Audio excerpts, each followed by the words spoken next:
Going on, everybody? Happy Friday. It's Coach D, and look, Marcus McLarson, your mascot. I'm here to give you some tips for 17.4, aka 16.4, a real crappy WOD. High repetition, high fatigue, a lot of self-talk and mental chatter that goes on internally with this workout. I've been there before. I did it last year, and I actually was able to videotape it, and I watched myself do it. So I know where I struggled and what I can do better this year. First things first, we're going to talk about pacing.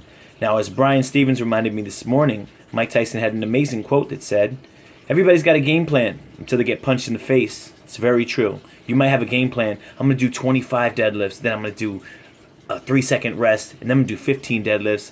And then all of a sudden, your legs are like, "Hey, remember us?" Nope, that game plan is not going to fly. So, if your game plan doesn't fly, that's okay. Let's depend on our judges to help count those reps. For me, I really depend on the judge. I don't even count. I'm just going all out. I'm creating some kind of pace in my mind, and I say, okay, I'm not going to stop. And if my goal is 20 and I get to 15 and I need to stop, I'll stop, and then I'll pick right back up. Okay, so create that pace in your mind of what you want to keep and do your best to maintain that pace, and then depend on your judges to help you in the counting aspect. Next, find out which one of these movements is your strong suit. So you've got deadlift, wall balls, rowing machine, and handstand push-ups, or regular push-ups, or hand release push-ups.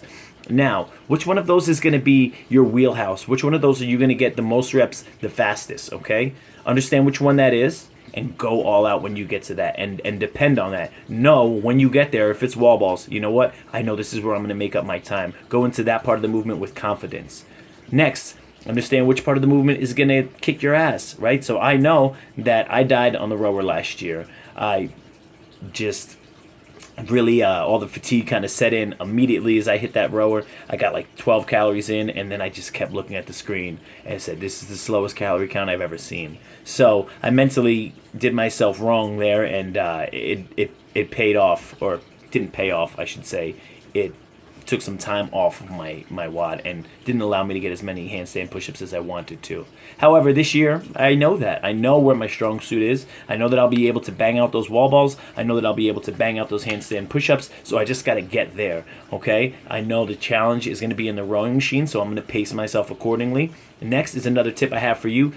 What I want you to do when you're really, really struggling to breathe is take a huge deep breath in and exhale powerfully as much as you can. What this does, by clearing those lungs, we're clearing that carbon dioxide that's left over after exhalation. It is the byproduct of inhalation and exhalation.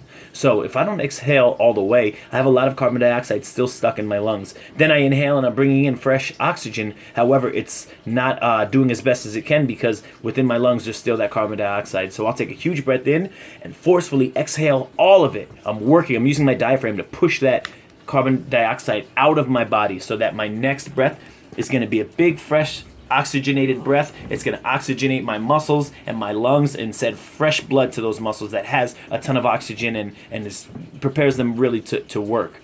So, little secret there. My next secret is going to be clearing the shoulders. When you hit your wall balls, a lot of people do this up and down. And what that does is it gets the blood to pool here. So if you've seen me do wall balls, I throw the ball up in the air and then I clear my arms. Up in the air and then I clear my arms. So by the time I get to my handstand push-ups and I'm upside down, I also have the blood flowing down to fill up my shoulders and my head. It's not going to be as full as if I had never cleared my shoulders. So I hope you guys understand that. Even if you're doing regular push-ups, that blood's going to be pooling in those shoulders. So clear the arms. If it's every 5 reps, every 10 reps, or whatever you want to do during those wall balls, shake those arms out and clear those arms and shoulders as the ball comes up and down. Lastly, digging deep, guys. We know this is going to suck. We know it's a tough workout, but we also know that we come to this gym multiple times a week to challenge ourselves. And if you're asking yourself in the middle, why do I do this? What am I doing here? This is not fun.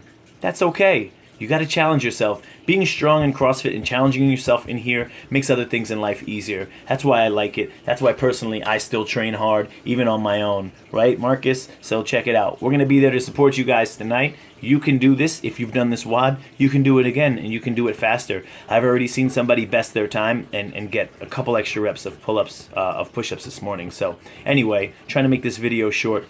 Pace yourself, and if you fall off track, jump back on. Understand your strong suit and go hard when you get to that movement.